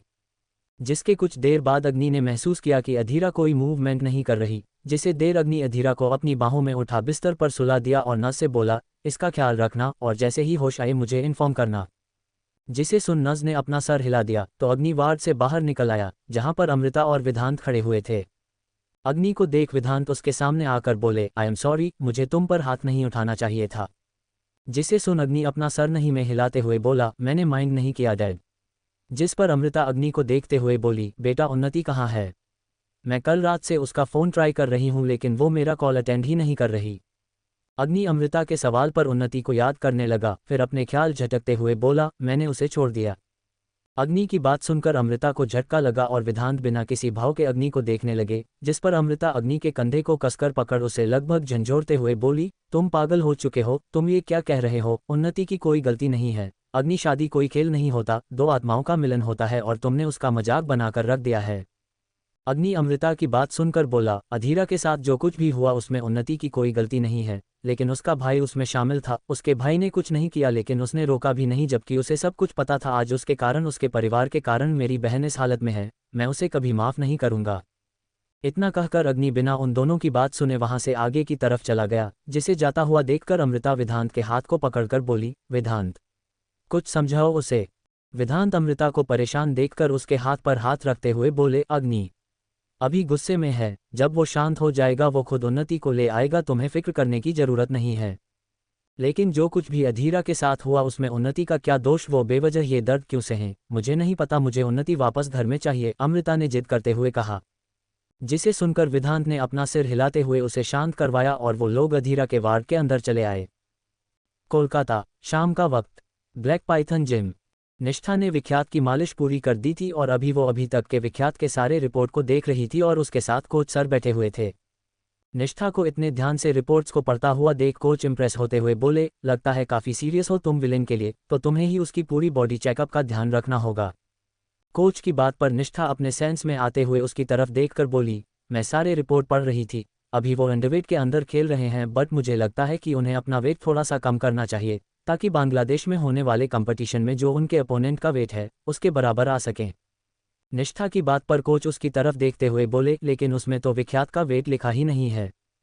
जिस पर निष्ठा वहां पर प्रैक्टिस कर रहे विख्यात की तरफ इशारा करके बोली, मैं उन्हें देखकर उनका वेट बता सकती हूँ, वो 78 किलोग्राम है। हाँ, सलीम पर्सनैलिटी के हैं बट उनके बोनस मजबूत है, इसलिए उनका वेट ज़्यादा है। निष्ठा की बात पर कोच ने अपना सिर हिला दिया जब कृत वहां आकर निष्ठा से बोला, मेरे मसल्स में फिर से दर्द हो रहा है। जिसे सुनकर कोच निष्ठा की तरफ देखते हुए बोले, तुम इसको देखो, मैं विख्यात से मिलकर आता हूँ, उसकी प्रैक्टिस कहाँ तक पहुंची ये देखना जरूरी है। ये कहकर कोच उन दोनों को वहीं पर छोड़ विख्यात की तरफ चले गए। निष्ठा कोच की बात पर अपना सिर हिला कृत की तरफ देखते हुए बोली, कहाँ पर दर्द हो रहा है? जिसके जवाब में कृत निष्ठा को अपने कमर की तरफ इशारा करते हुए बोला, यहाँ पर। जिसे देखते हुए निष्ठा अपना सिर हिला उसके पीछे जाकर उसके कमर को प्रेस करते हुए बोले, क्या यहाँ दर्द हो रहा है? जिस पर कृत दर्द से कराहते हुए बोला, आह हाँ हाँ वहीं पर दर्द हो रहा है, थोड़ा धीरे दबाओ। जिसे सुनकर निष्ठा अपना सिर हिलाते हुए बोली, खाली नस में तनाव आया हुआ है, आप जाकर स्प्रे लगा लीजिए, ठीक हो जाएगा। कृत निष्ठा की बात पर अपना सिर हिला उसे देखते हुए बोला, निष्ठा मुझे तुमसे कुछ कहना था। जिस पर निष्ठा विख्यात के रिपोर्ट को देखते हुए बोली, जी क्या कहना था?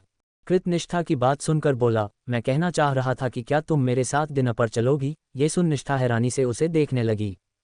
जिसे देख कृत जल्दी से बोला, वो क्या है ना कि तुम जब से आए हो मुझे कुछ ना कुछ होता ही रहता है और मैं तुम्हें थैंक यू नहीं कर पाता, इसलिए मेरी तरफ से थैंक यू ट्रीट। कृत की बात पर निष्ठा आप शांत लहजे में बोली, आपके बड़प्पन के लिए थैंक यू, लेकिन मैं नहीं आ सकती। जिसे सुनकर कृत मासूम सा चेहरा बनाते हुए बोला, प्लीज तारांकन, क्या होने वाला है आगे? इस कहानी में क्या है उन्नति की असलियत और क्या अग्नि लेकर आएगा सच में उन्नति को, या फिर यहाँ से उनकी कहानी कोई नया मोड़ लगी? कृत के ऑफर पर क्या निष्ठा जाएगी उसके साथ डिनर पर या आने वाला है कोई तूफान? जानने के लिए बने रहिए मेरे साथ, कमेंट करके बताना मत भूलना आज का चैप्टर कैसा लगा। शाम का वक्त। कृत के बार बार इंसिस्ट को सुनकर निष्ठा थोड़ी परेशान हो गई और कृत फिर से बोला, निष्ठा हे डॉग, जिम क्लोज होने वाला है, चले। पीछे से विख्यात की आवाज आई। जिसे सुन निष्ठा कुछ कहती उससे पहले कोच विख्यात को डांटते हुए बोले, तुम बदमाश लड़के प्यार से बात नहीं कर सकते। कोच की बात सुन विख्यात ने निष्ठा की तरफ देखा, जिसे देख निष्ठा कृत की तरफ देख उसे मना करते हुए बोली, सॉरी मैं नहीं जा पाऊंगी, इसलिए बाय। इतना कहकर निष्ठा जल्दी से रिपोर्ट्स और अपना बैग उठा विख्यात के पास आ गई और कोच से बोली, कोच सर मैं आपको कल पूरी रिपोर्ट देती हूँ, you can take your time, coach ने कहा। जिसे सुन निष्ठा अपना सर हिला विख्यात से बोली, सर अब हम चल सकते हैं।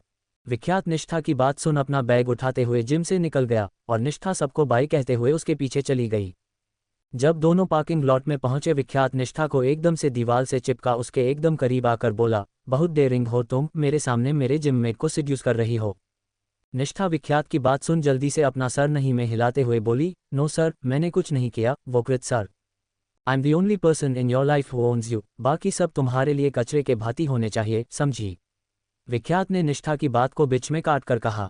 जिसे सुनकर निष्ठा ने जल्दी से अपना सर हिला दिया। जिसे देख विख्यात उसे घूरते हुए बोला, लगता है तुम नहीं समझी, but no problem, I will explain your right now.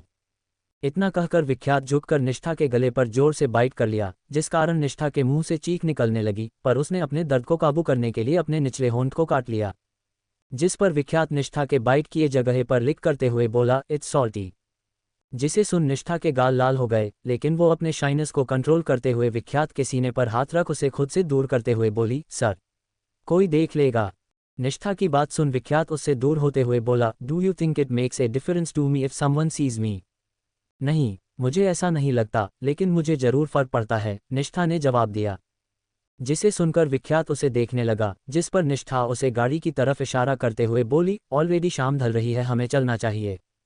निष्ठा की बात सुन विख्यात गहरी सांस भरते हुए बोला, तुम बहुत बोरिंग हो, I don't know how I will spend time with you, specially nights. ये कहते हुए विख्यात जाकर अपनी ड्राइविंग सीट पर बैठ गया और निष्ठा उसकी कही बातों को अपने जहन से झटकते हुए जाकर उसके साथ पैसेंजर सीट पर बैठ गई। विख्यात निष्ठा की बैठने के बाद उसकी तरफ देखते हुए बोला, तुम अभी भी इसी बेल्ट लगाना नहीं जानती। जिसे सुन निष्ठा जल्दी से सीट बेल्ट लगाते हुए बोली, सॉरी, मैंने लगा लिया। निष्ठा की जल्दबाजी को देखकर विख्यात ने गाड़ी यू टर्न लेते हुए सीधा बाहर की तरफ भगा दिया। उनकी गाड़ी के निकलते ही एक गाड़ी के पीछे से अलीशा बाहर आए। उसकी आंखों में एक नफरत साफ नजर आ रही थी, जिसे वो अपनी आंखों में लिए अपना फ़ोन निकाल किसी को कॉल करने लगी। और जब दूसरी तरफ से कॉल पिक हुआ, अलीशा रोते हुए बोली, अंकल, विख्यात किसी लड़की के साथ है, मैं यहाँ उससे मिलने आई थी, वो दोनों काफ़ी क्लोज है, मुझे लगता है कि विख्यात उसे डेट कर रहा है। अलीशा की बात सुनकर दूसरी तरफ से सुमित धनराज उसे चुप करवाते हुए बोले, यू डोंट वरी, वहाँ वही होता है जो मैं कहता हूँ, और तुम्हारी शादी विख्यात के साथ ही होगी। जिसे सुनकर अलीशा के होठों पर तिरछी मुस्कान आ गई, लेकिन वो फिर से रूंधी हुई आवाज में बोली, मैं आपके वादे की कद्र करती हूँ और मैं उसी के सहारे विख्यात का इंतजार करूंगी, और मैं यकीन करती हूँ कि मुझे हताश होना नहीं पड़ेगा। अलीशा की बात सुन सुमित उसे शांत करवाते हुए कॉल कट कर दिए, जिसके बाद अलीशा अपने बैग से सिगरेट निकाल होठों पर लगाते हुए बोली, आखिर वो बिच है कौन जो मेरे विख्यात को मुझसे दूर करना चाहती है। इतना कहते हुए अलीशा सिगरेट जला धुआं भरते हुए अपनी कार की तरफ चली गई। नारायण मैंशन। जिस वक्त उर्मिला पहले उत्तम प्रजापति की सेक्रेटरी थी, जिनकी पत्नी की मृत्यु एक गंभीर बीमारी से हो गई, फिर वो दोनों नज़दीक आने लगे और उनकी नज़दीकी से आरव का जन्म हुआ। उस वक्त उर्मिला और उत्तम की शादी नहीं हुई थी, लेकिन उर्मिला उत्तम से बहुत प्यार करती थी, इसलिए वो बिना शादी के आरव की मां बन चुकी थी। दोनों बिना शादी के लिविंग रिलेशनशिप में थे और इसी तरह समय बीत गया। जब एक रोज उर्मिला की फैमिली वालों ने उसकी शादी बलदेव नारायण से तय कर दी, जो हाल ही में बिजनेस फील्ड में उभरता हुआ एक सितारा थे। उर्मिला ने अपने घर वालों को समझाया, लेकिन आरव के बारे में नहीं बताया। उत्तम के दिमाग में बलदेव का नाम सुनकर एक षड्यंत्र ने अपना घर बना लिया और उसने उर्मिला को फोर्स किया उत्तम से शादी के लिए। लेकिन उर्मिला नहीं मानी। जब उत्तम ने उसे आरव का कसम देते हुए कहा वो उसे ज्यादा दिन वहां नहीं रहने देंगे, अभी उनके बिजनेस में लॉस चल रहा है, अगर वो उनकी मदद करने के लिए बलदेव से शादी कर लेती है तो उनके फाइनेंस कंडीशन बिल्कुल ठीक हो जाएंगे।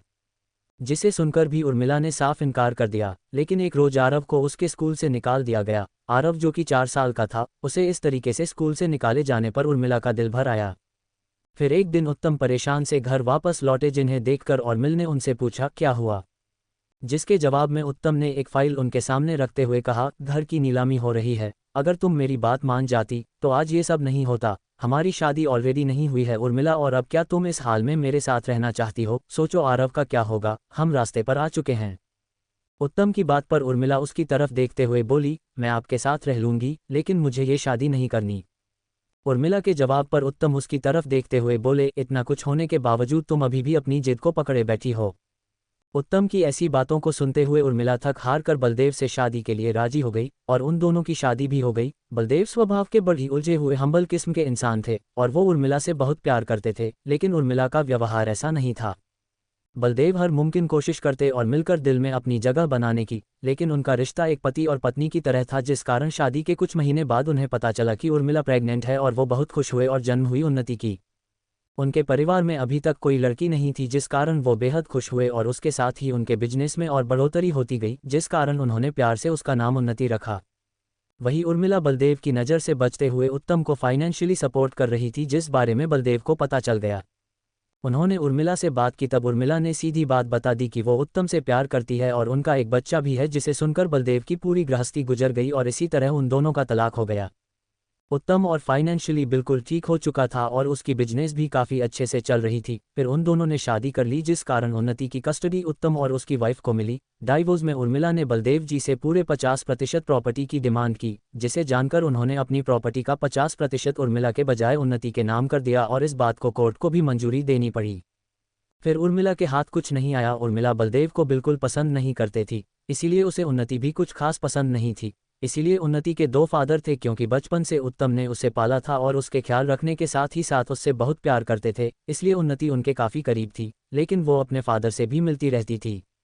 रात हो चुकी थी और उन्नति चुपचाप लिविंग हॉल में ऋषभ के साथ बैठी टीवी देख रही थी, लेकिन उसका ध्यान टीवी पर बिल्कुल नहीं था और ऋषभ उसे बार बार टीवी की तरफ इशारा कर रहा था। लेकिन जब उसने देखा कि उन्नति का ध्यान उस पर नहीं है, तो वो उन्नति के कंधे को पकड़ हिलाते हुए बोला, अरे देखो तो सही, सामने टीवी पर क्या चल रहा है। ऋषभ के छूने पर उन्नति अपने सेंस में आते हुए एक नज़र टीवी की तरफ देखने के बाद बोली, हाँ, तुम्हारा फेवरेट सिंगर का सॉन्ग चल रहा है, कई बार सुन चुकी हूँ। जिसे सुनकर ऋषभ पॉपकॉर्न खाते हुए बोला, तुम काफ़ी उदास लग रही हो, जो कुछ हुआ भूल जाओ ना। मॉम डैड नाना नानी से मिलने गए हैं क्योंकि नानू की तबीयत खराब है और बड़े पापा आते ही होंगे। उन्नति ऋषभ की बात सुनकर बोली, ऋषु, क्या तुम मुझे लाइफ केयर हॉस्पिटल लेकर चलोगे? ऋषभ उन्नति की बात पर सीधा इनकार करते हुए बोला, मैं नहीं जाऊंगा, मुझे वो बिल्कुल नहीं पसंद, मर जाएगा वो। जिस पर उन्नति ऋषभ के हाथ को पकड़ते हुए बोली, प्लीज़, मैं तुमसे रिक्वेस्ट कर रही हूँ। हमारी लाडो को इतनी रिक्वेस्ट करने की क्यों जरूरत पड़ रही है? ऋषभ, दरवाजे से आवाज आई। जिसे सुनकर उन्नति ने सिर घुमा कर देखा, जहां पर तकरीबन 65 साल के एक हटे कट्टे आदमी अपने हाथों में सूटकेस पकड़े खड़े हुए थे, जिन्हें देखते ही उन्नति की आंखों में आंसू आ गए और वो भागते हुए उनके सामने जाकर खड़ी हो गई। फिर एकदम से उनके सीने से लगते हुए बोली, पापा। जिसे देख बलदेव की उन्नति के पीठ को थपथपाते हुए बोले, क्या बात है, पापा को बहुत मिस किया? बलदेव जी की बात पर उन्नति आंखों में नमी लिए उनकी तरफ देखते हुए बोली, बहुत ज़्यादा मिस किया, इतना जितना कभी नहीं किया था। बलदेव जी उन्नति की बात सुन आंखें चढ़ाते हुए बोले, और इतना मिस करने की वजह क्या है, क्या चाहिए तुम्हें? बलदेव जी की बात पर उन्नति अपना सर नहीं में हिलाते हुए बोली, कुछ नहीं, बस मुझे आपके साथ रहना है, मुझे नहीं जाना वहां वापस। ये सुनकर बलदेव जी के चेहरे के एक्सप्रेशंस बदल गए और वो सीरियस होते हुए बोले, उर्मिला ने तुमसे कुछ कहा या उसके हस्बैंड ने? जिसके जवाब में उन्नति अपना सर नहीं में हिलाते हुए बोली, किसी ने मुझसे कुछ नहीं कहा, मैं अब बस वहां नहीं रहना चाहती, मुझे आपके साथ रहना है। जिस पर बलदेव जी अपना सिर हिलाते हुए बोले, ठीक है, मैं कोर्ट में केस फाइल करता हूं और जो भी तुम्हारा फैसला होगा तुम कोर्ट में सुना देना, फिर तुम्हारी कस्टडी मुझे मिल जाएगी। बलदेव जी की बात सुन उन्नति अपना सर हिला दी तो बलदेव जी ऋषभ की तरफ इशारा करते हुए बोली, मैं उससे बोल रही हूं कि मुझे आरव भैया से मिलने जाना है। जिसे सुन बलदेव जी अपनी आंखें चढ़ाते हुए बोले, उसे क्या हुआ? बलदेव जी के सवाल पर उन्नति कुछ पल चुप रहकर बोली, उन्होंने एक लड़की के साथ बुरा किया, जिस कारण उसे लड़की के भाई ने उन्हें गोली मार दी।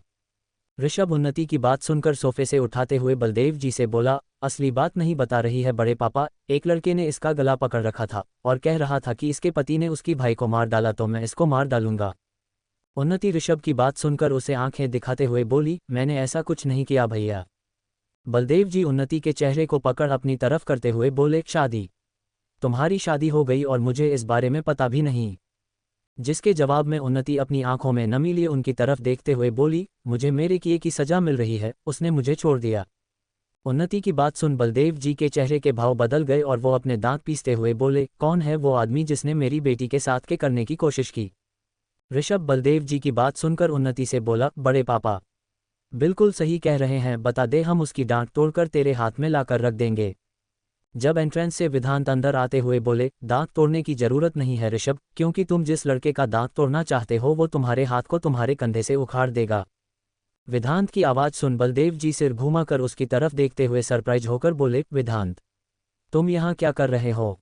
जिसके जवाब में विधांत उसे उन्नति की तरफ इशारा करते हुए बोले, उसकी शादी जिस लड़के के साथ हुई है वो मेरा बेटा है। जिसे सुनकर बलदेव जी हैरान होते हुए बोले, क्या? जिसके जवाब में विधांत अपना सिर हिलाते हुए बोले, बिल्कुल सही सुना तुमने, लेकिन तुम्हारी बेटी बिगड़ चुकी है। तुम्हें पता भी है विधांत, तुम क्या कह रहे हो? जरा सोच समझ कर बात करो, मेरी बेटी है वो, बलदेव जी ने थोड़े गुस्से में कहा। जिस पर विधांत व्यंग भरी मुस्कान के साथ बोले, परवरिश तो उत्तम प्रजापति की है ना, और खून तुम्हारी दोगली बीवी की, तो उसका असर भी तो नजर आएगा। विधांत की बात सुनकर बलदेव जी अपनी आंखें छोटी करते हुए बोले, तुम कहना क्या चाहते हो, मुझे कुछ समझ नहीं आ रहा। जिसके जवाब में विधांत बलदेव को उन्नति की तरफ इशारा करते हुए बोला, मुझे पहले पता नहीं था कि तुम्हारी बेटी है, मुझे कुछ दिन पहले ही पता चला, और जब पता चला मैं भी सदमे में था कि तुम्हारी परवरिश से इतनी घटिया कैसे हो सकती है। फिर मुझे याद आया कि ये तुम्हारी परवरिश कैसे हो सकती है, ये तो उत्तम प्रजापति की परवरिश है। विधांत की खड़ी खोटी को सुनकर उन्नति अपने दोनों हाथ जोड़ते हुए बोली, मुझे माफ कर दीजिए अंकल, मुझे पता नहीं था कि आरव भैया। उन्नति की बात को बीच में काट विधांत बोले, मुझे उन लोगों से कोई मतलब नहीं है और मुझे पूरा यकीन है कि अग्नि उन्हें चैन से जीने नहीं देगा।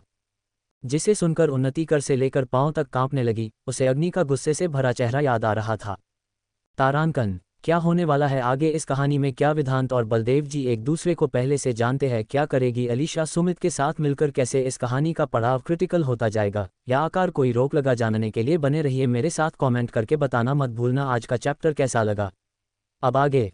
रात का वक्त, मुंबई, नारायण मैंशन। उन्नति को शांत देख बलदेव जी उसके कंधे पर हाथ रखते हुए बोले, उन्नति, क्या बात है, विधांत क्या कह रहा है?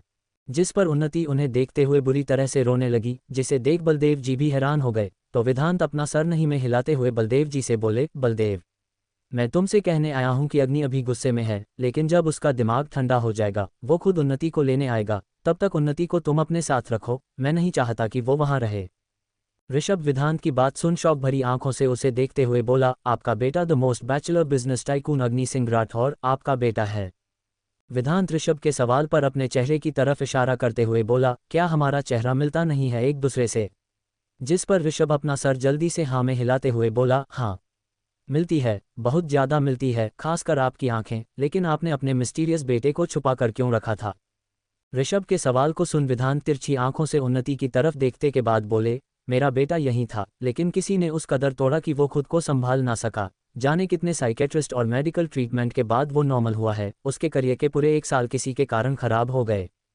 विधांत के कटाक्ष को सुनते हुए उन्नति का चेहरा गिल्ट से भर गया। उसके आंखों के सामने अग्नि का दर्द से भरा चेहरा था, जिसे याद करते हुए उसकी आंखों से आंसू निकलने लगे और वो विधांत की नज़र को और बर्दाश्त नहीं कर पाए और वहां से दौड़ते हुए अपने कमरे की तरफ चली गई। जिसे जाता हुआ देखने के बाद बलदेव जी विधांत की तरफ देखते हुए बोले, विधांत, मुझे नहीं पता क्या हुआ था, क्योंकि मैं चाहकर भी उन्नति से नहीं मिल पा रहा था, लेकिन इतना जरूर पता है और मुझे यकीन है मेरी उन्नति किसी के साथ गलत नहीं कर सकती। हर माता पिता को अपने बच्चों से यही उम्मीद होती है बलदेव, और मैं ये नहीं कह रहा कि उन्नति अच्छी लड़की नहीं है, वो बेशक बहुत अच्छी है, चीजें जल्दी समझ जाती है, लेकिन वो अच्छी पार्टनर बन पाएगी कि नहीं ये तो समय के साथ पता चलेगा। लेकिन वो राठौर खानदान की बहू है, जिसे मैं तुम्हारी निगरानी में छोड़कर जा रहा हूँ, विधांत ने अपनी बात रखते हुए कहा।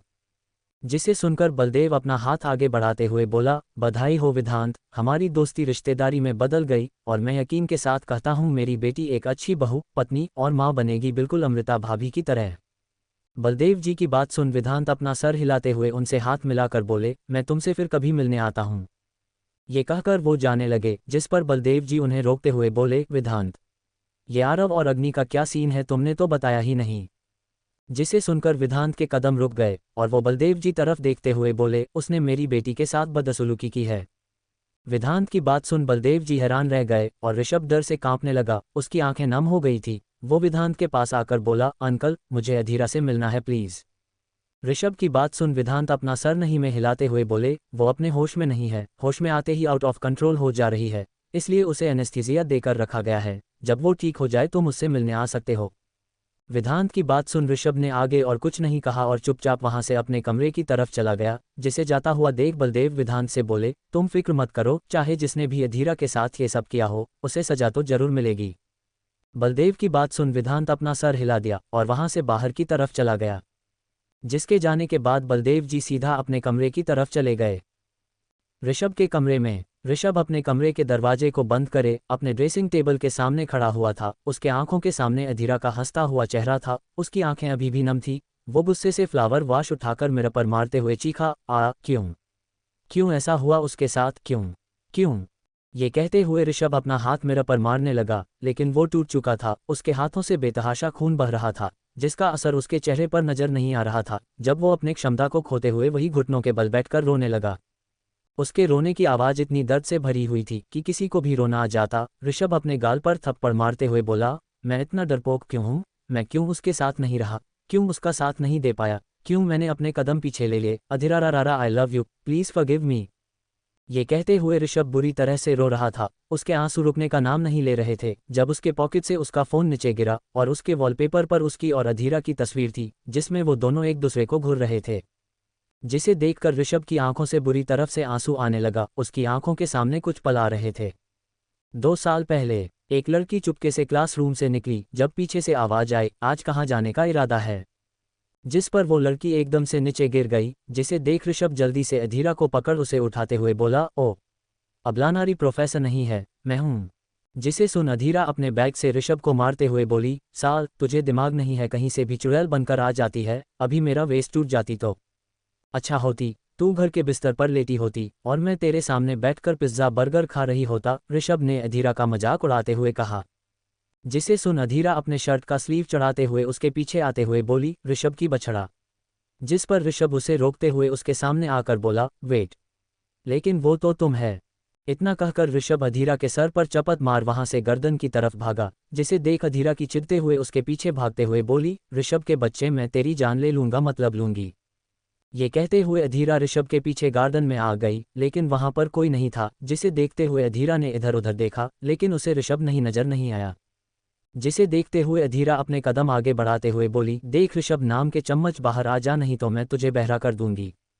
लेकिन ऋषभ फिर भी बाहर नहीं आया, तो अधीरा की नज़र वहां पर दीवार के पीछे पड़ी, जहां से कोई बार बार झांक रहा था। जिसे देखते हुए अधीरा चुपके से वहां आते हुए जोर से बोली, पकड़ लिया।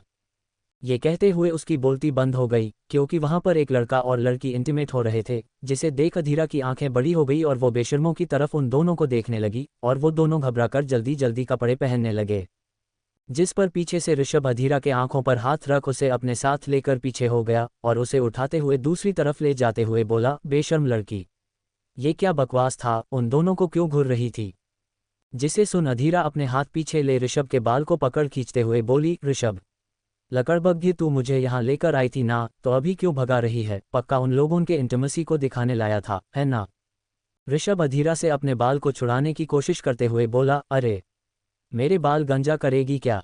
ये कहते हुए ऋषभ अधीरा को संभाल भी रहा था, जब उसका पैर लड़खड़ा गया और वो अधीरा को लेकर सीधा नीचे पौधों पर गिर गया, जिस कारण अधीरा के बालों में काफी सारे पौधे के पत्ते आ गए और ऋषभ का मुंह बन गया। जब दोनों एक दूसरे को घूरने लगे तो क्लिक की आवाज आई। दोनों ने उस तरफ देखा जहां काया खड़ी हुई थी और उसी ने उनकी फोटो खींची थी। जिसे देख ऋषभ काया को घूरकर बोला, सीनियर के साथ बदतमीजी, तुझे कॉलेज में नहीं रहना है क्या। काया ऋषभ की धमकी पर घबरा गई, तो ऋषभ उठकर उसके हाथ से कैमरा छीनकर बोला, बेल बजने के बाद ले लेना, अभी निकलो तुरंत। जिसे सुन काया जल्दी से भागते हुए वहां से चली गई और ऋषभ कैमरे को देखने लगा और फोटो को देखने लगा। जब अधीरा उसके कान में बोली, क्या है। ये सुन ऋषभ एकदम से घबरा गया और उसने अधीरा की तरफ देखा तो उनके होंठ टच हो गए, जिसके होते ही ऋषभ अधीरा से दूर होने लगा। जिसे देख अधीरा उसके चेहरे को कसकर पकड़ उसके होंठों को चूमने लगी। Present time. इन सभी चीज़ों को याद करते हुए ऋषभ फिर से रोने लगा। वही उन्नति भी अपने बिस्तर पर लेटी सिसक रही थी। उसके जहन में बार बार अग्नि आ रहा था। जब उसने अपनी आंखें बंद कर ली और खो गई अपनी सपनों की दुनिया में। उग स्टॉप प्लीज बी स्लोली, मुझे दर्द हो रहा है, उन्नति ने अपनी भूरी आंखों से उन पीली आंखों में देखते हुए कहा, जिसमें कोई भाव नहीं थे। और वो दो लोग कॉलेज क्लासरूम में एक दूसरे को किस कर रहे थे। जब अग्नि ने अपनी पकड़ उन्नति के कमर पर मजबूत कर दी तो उन्नति की आह निकल गई।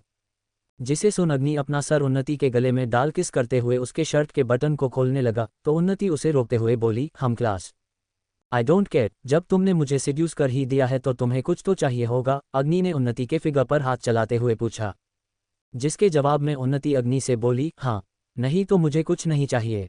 जिस पर अग्नि उन्नति के गले पर बाइट करते हुए बोला, कोई बात नहीं, फायवेल में मैं तुम्हें तोहफा दूंगा। ये सुन उन्नति अपना सर हिलाते हुए बोली, और मैं भी तुम्हें तोहफा दूंगी। अग्नि उन्नति की बात सुन कुछ कहता उससे पहले बाहर से आवाज आए, ओ प्यार के भूखो, अगर बातें हो गई हो तो जरा बाहर आने का कष्ट करोगे, क्लास का वक्त हो गया है। जिसे सुन अग्नि उन्नति के कपड़े को ठीक करते हुए उसके बालों को ठीक कर उसके माथे पर चूम कर बोला, शाम को मेरी मीटिंग है तो मैं तुम्हें रात में कॉल करूंगा, स्टडी पर ध्यान दो। इतना कहकर अग्नि उन्नति के गाल पर चूम क्लासरूम से बाहर आ गया, तो बाहर सारे स्टूडेंट खड़े हुए थे, जिन्हें एक नज़र देख अग्नि आगे बढ़ गया, तो वो लड़का जो कोई और नहीं अरण्य था, उन स्टूडेंट्स की तरफ देखते हुए बोला, बच्चों रिसेस की बेल खत्म हो चुकी है, जाओ पढ़ो और नाम कमाओ। इतना कहकर अरण्य अग्नि के पीछे चला गया।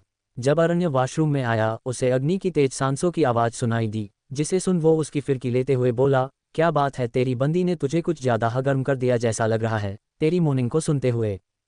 अग्नि अरण्य की बात सुन गुस्से से बोला, शट अप।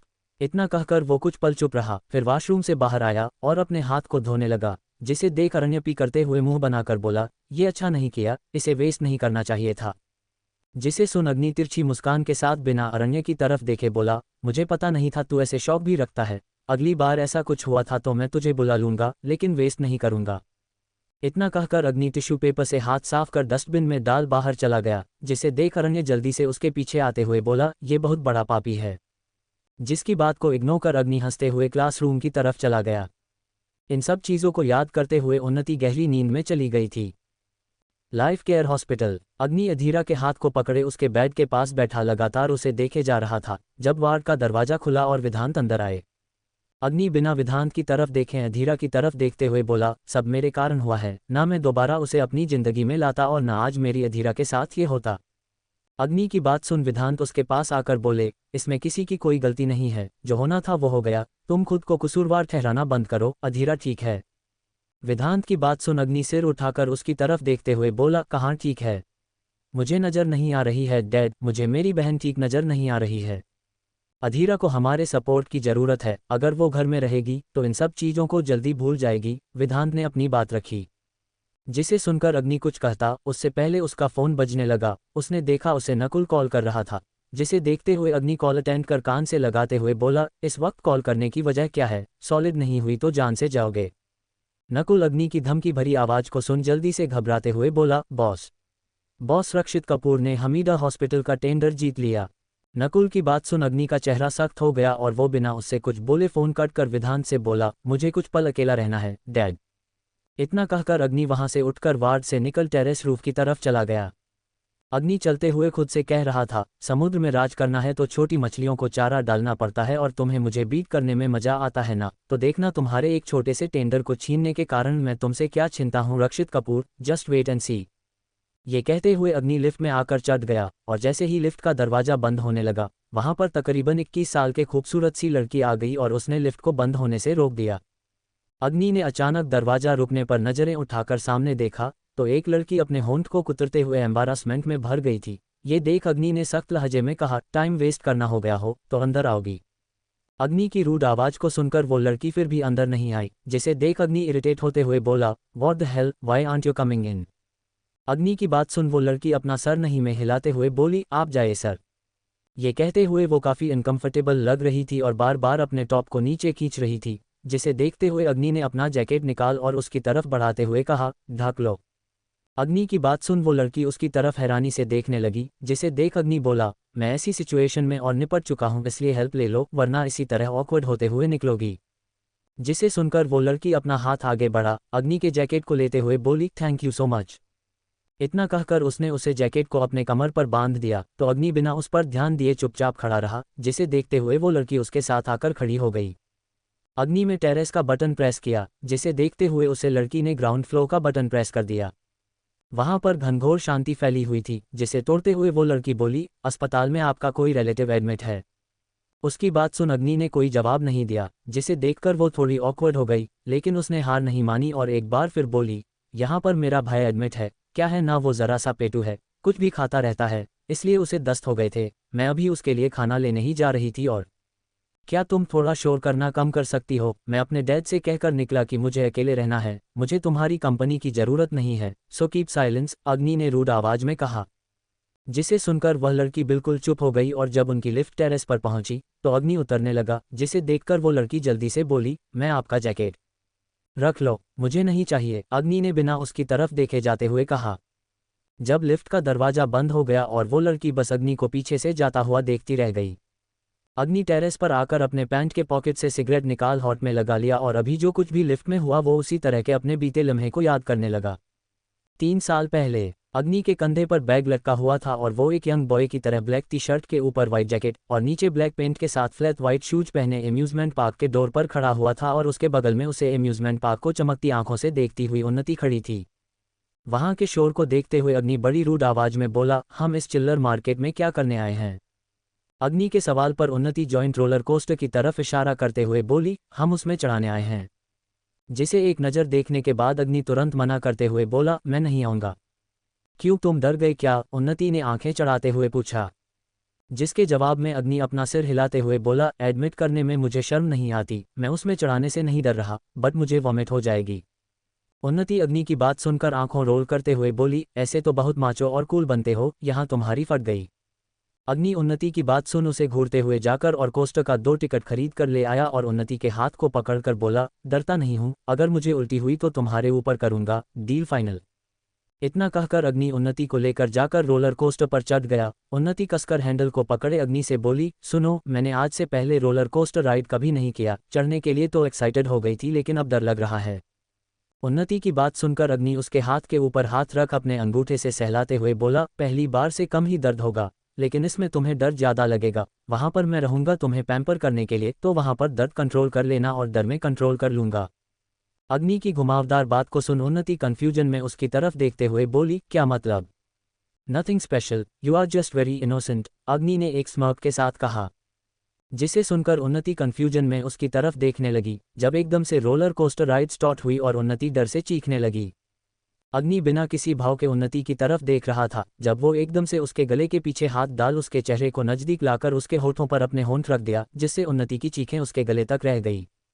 उन्नति बड़ी बड़ी आंखों से अग्नि को देख रही थी, जब अग्नि उसकी होठों से दूर होकर बोला, तुम्हारे होंठ बहुत नर्म हैं, क्या ये तुम्हारी पहली किस है?